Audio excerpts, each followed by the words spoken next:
The reality is, Christianity isn't a unified divine revelation. It's a tangled mess of contradictions, power struggles, and human reinterpretations. And today, we're breaking down exactly why Christianity is so confusing. Let's start with Christianity's denominational chaos. Christianity started as a Jewish sect but quickly splintered over core beliefs. Even in the early biblical narratives, there were splits between Peter and Paul over the Jewish law versus grace. No, there wasn't. And I'm guessing you're not going to demonstrate, are you? You're just going to throw out accusations without backing it up. But whatever. No, there was no dispute over the law and grace.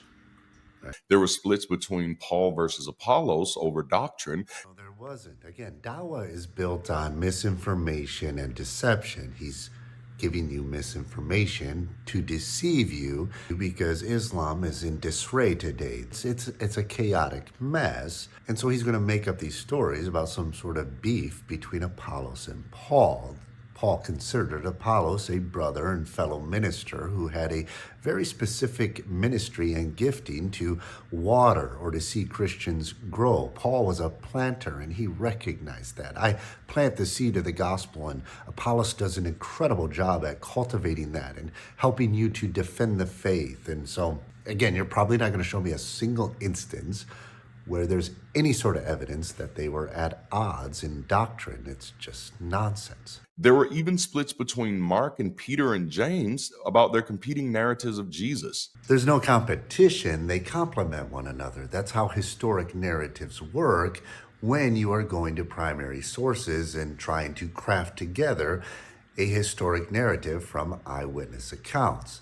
Some of the Gospels were written by the eyewitnesses themselves. Others were crafted by intelligent men, educated men who had access to primary sources, men who were eyewitnesses. And so you're going to have in an eyewitness account not competing narrative, but complementary narrative that will sometimes appear to be different. You call it a contradiction, but in a court of law, they would assume that if everyone's eyewitness testimony lines up word for word with no differences in perspective, well, they would assume there's collaboration and manipulation going on. The witnesses have been tampered with, and we have to throw out their testimony. Right?